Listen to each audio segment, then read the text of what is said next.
Welcome to Voices of Experience, the official podcast of the National Speakers Association. I'm your host, technology strategist and futurist Crystal Washington. In today's episode, Serious Business, Shawn Rhodes and Max Warren will tell you how you can build predictable revenue in your speaking business. Then, Lois Creamer is in the VOE studio to demonstrate how you can get more business after each gig. I hope you have an iPad or yellow pad ready for notes. Let's get started. On today's episode of Voices of Experience, we have Shawn Rhodes and Max Warren, who have been tracking 4,000 speaker sales calls, and they're here to share with us what they found does and doesn't work for speakers today. Thank you so much for joining us, Shawn and Max. Our pleasure, Crystal. Pleasure to be here. So we're talking about building predictable revenue in our speaking business. I'm pretty sure any speaker who's listening to us right now is leaned into whatever device they're listening to, saying, how can I predict this? But I think we kind of have to start with the basics here. And I think the basics for most sales businesses, or any business that has a sales component, is CRM. So my first question to you would be, what is a CRM and why do speakers need one? I'll start off as the keynote speaker between the two of us. CRMs were foreign to me when I opened my business because there's just not information taught about how do you run a business as a speaker, and not being able to track prospects where they are in a funnel or a pipeline or a sales stage makes it really difficult to know how much you're going to convert in any given period of time. Mm-hmm. But yet the funny thing is, in any other industry, that's what they live and die by. We've just never been taught this in the speaking world. So taking a CRM, a customer relationship management system, if you invest in no other piece of software, assuming you're interested in generating revenue from your business, that's the way to go. But Max, how have you found it to be really helpful in tracking the results of speaking?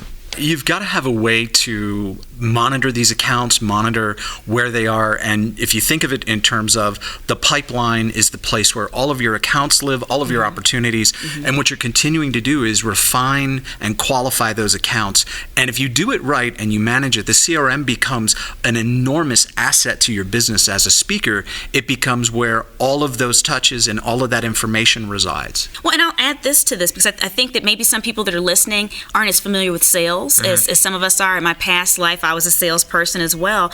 You know, when you're thinking about that client who says, oh, we already booked our speaker for next year, and you just hang up the phone and think, oh, I'll try calling them in 6 months. Well, no, this is the type of information you put in your CRM. You ask them when they start planning again. If they mention something about a child's birthday or a favorite something, this is your repository for all that gold that can lead to future speaking engagements. And so I just wanted to add that in for anyone who's saying, okay, well, this sounds like sales talk, and they don't understand that this is your bread and butter. This is how you have a sustainable business. Now, one of the things that you speak on with a lot of other speakers is multi-channel communications. Can you share a few that speakers should consider for their businesses? Yeah, we should start by prefacing what multi-channel communications are, because that's an important thing. A lot of speakers believe that if they buy a list of 5,000 emails and they just blast out, do you hire speakers with a 0.03% response rate, that's enough for a good business. And there's some speakers making good money that way. I could never figure that out.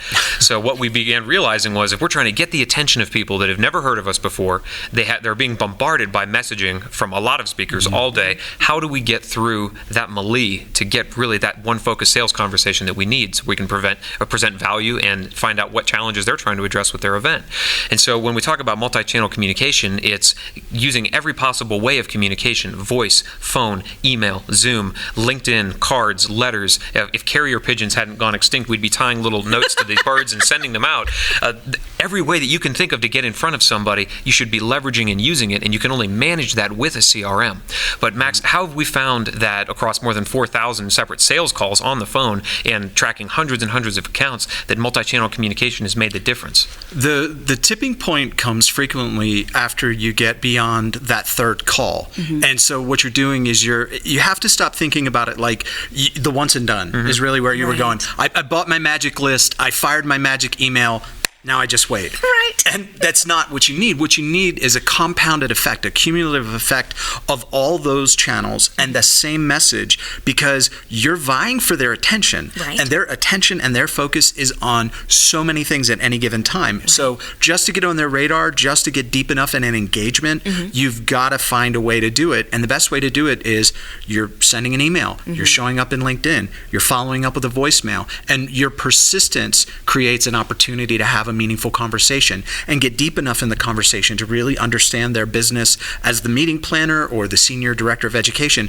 What outcome are you chasing? And of course, all that data then gets funneled right back into the account profile so that you've got a much clearer understanding and paying attention to what's working. If you notice someone's leaning into email and you're getting a lot of response, you know that's their primary channel. That doesn't stop us from picking up the phone, but we still want to be where they are. That makes sense. So in this digital age, and I speak on technology, but I see this as well. Tell me if you've seen this.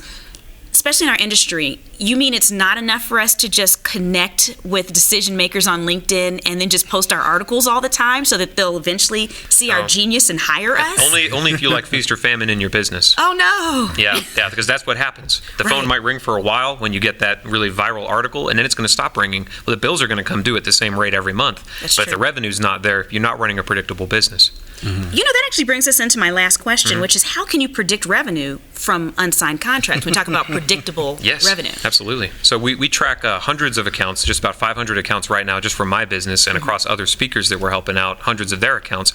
The reason that we can predict revenue is we're doing things that no other speaker is taking the time to do. And that's discovering, like you mentioned, when are you going to be deciding on a keynote speaker? Even if it's not now, when is that going to be? And what's your historical budget? We ask those questions, and that lives in the CRM and flows with that account. So when it comes time for August, September, November, whenever they tell us they're going to be selecting keynote speakers, we know to reach out to these 10 accounts that are going to be buying speeches. We know what their budgets are going to be inside of a ballpark, and I know what my close ratio is on that type of business, where it's not inbound, it's outbound. So it's a lower close ratio than somebody picking up the phone, come talk, whatever your fee. It's different. Right. But with that, if there's $50,000 on the table and I know I have a 33% close ratio, I know very predictably what I'm going to get month over month in closed business because I'm taking the time to track those numbers. I think you just said something magical, and it's something that we don't hear very often in this business, and it's about tracking. You know, I'm a big fan of tracking. I forecast in my business, you know, and it is something that is very much numbers-based, and so I definitely appreciate your sharing that with us. I think you also shared that you'll have a resource available. Absolutely. The number one thing we found that speakers struggle with in setting up, whether they're running this off an Excel spreadsheet or a CRM, is having quality prospects. Okay. Because if you're reaching out to people that have never brought in a speaker from outside their industry or they can't afford you, you're wasting your time. Right. So even a great effort, well done, is not going to yield results. So what we discovered was by sourcing prospects and putting them through filters, we use 9 separate filters before any prospect is let into our pipeline, including who the decision maker is, when is their next event, who's spoken there in the past. If they've brought in Crystal Washington and I can find your fee, I know that I can pretty predictably ask for what they paid you last year. Right. And that is invaluable when you're walking into a sales negotiation. So we will give that resource for any of the NSA members that are listening to this recording right now. It's called the 9 Secrets of Speaker Prospecting. Oh my gosh. Well, that is amazing, Shawn and Max. Thank you for being with us today. Pleasure. Thank you for your generosity in sharing that tool. Sure. I know there are people right now that are chomping at the bit to get their hands on it. Thank you. You're welcome. Thank you.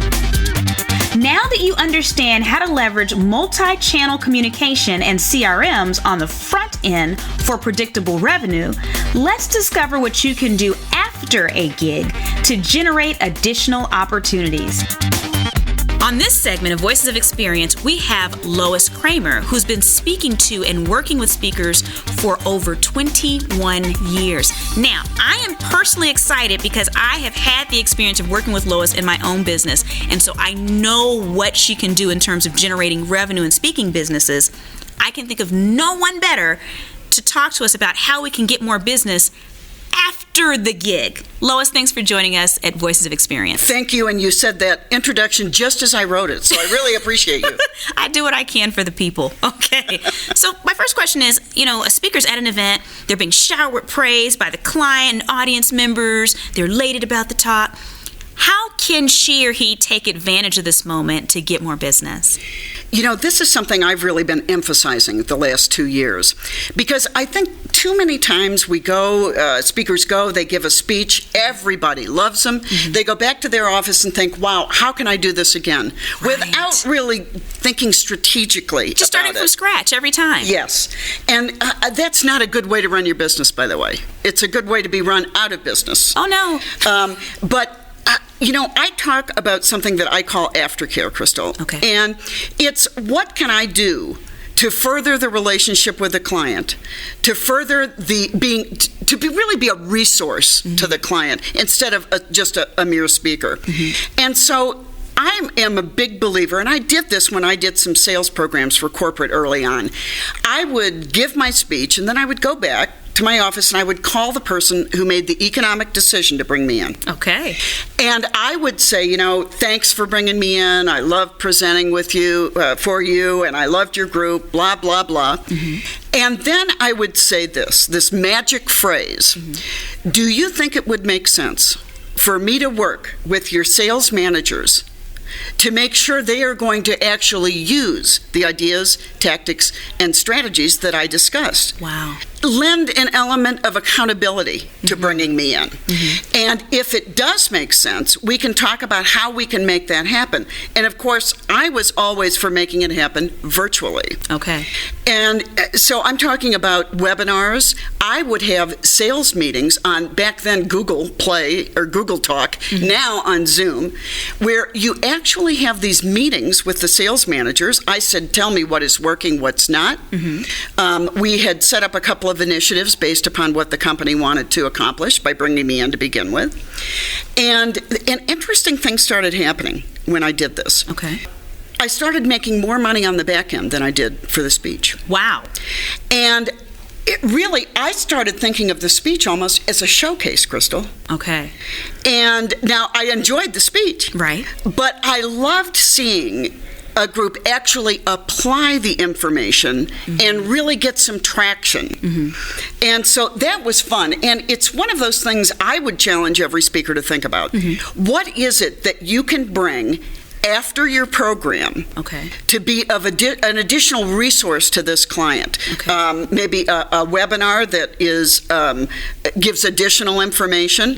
Maybe it's having email access for 30 to 60 days on something you want to accomplish. Maybe it's like I did, have a video conference call with the managers. And I let them record it. So if one of them wasn't available, they could record it.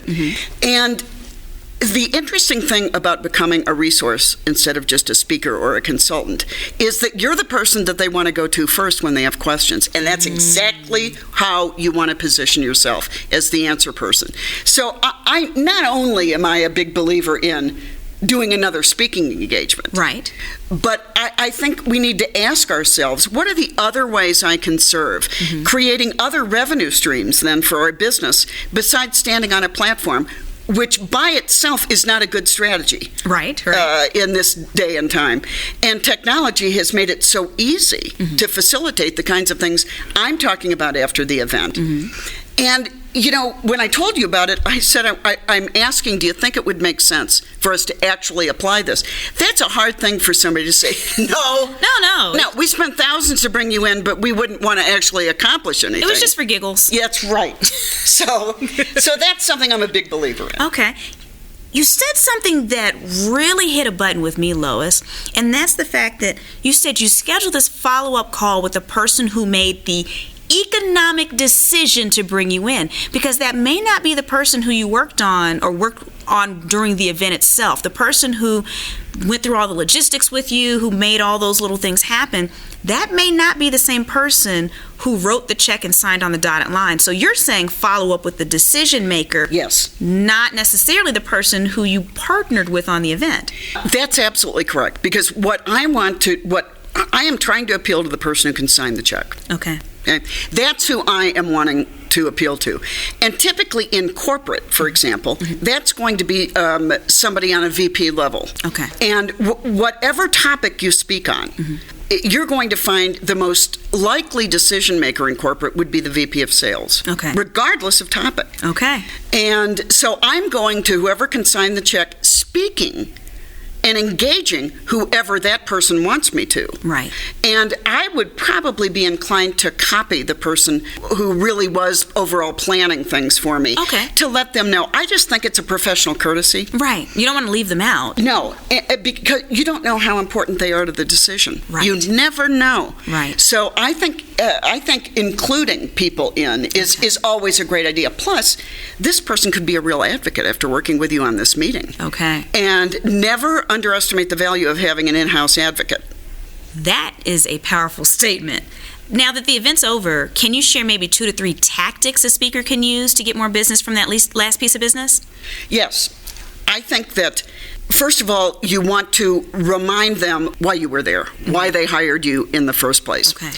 So, obviously, this goes back into qualifying when you originally talked with this person and asking a simple question like, what do you want to accomplish by having me with you? Okay. Because we might have an idea of what we want them to accomplish, but key is what that person who's writing the check wants us to accomplish. That's true. And hopefully it's going to be both. Both will be valued. Right. So when I'm having a follow-up call, I want to say, how did you feel? Did I do what you wanted to do? Were we able, Crystal, I say people are hiring us to move the needle in some way. Okay. They're hiring us to either increase engagement, productivity, profitability, or shareholder value. I think broadly that covers just about everything. Right. So you want to remind them your message. You want to remind them the importance that they relayed to you, why they're bringing you in.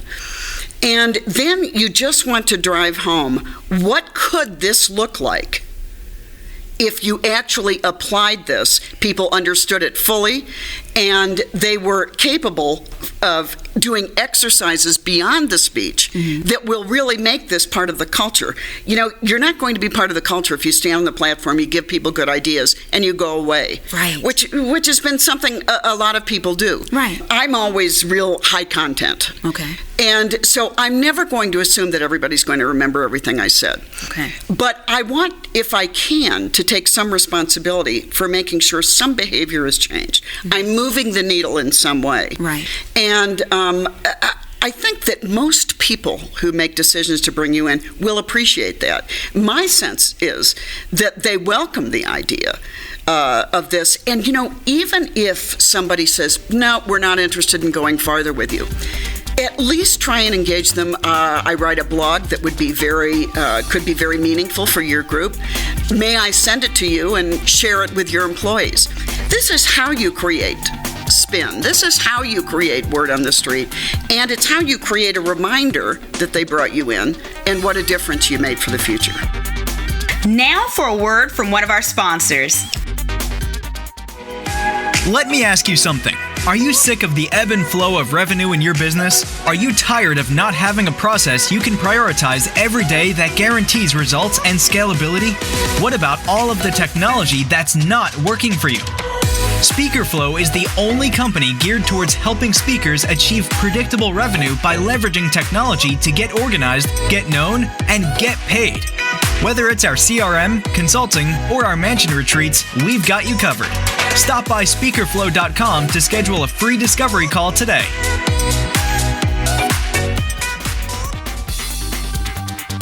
Thank you for tuning in to Voices of Experience, the podcast of the National Speakers Association.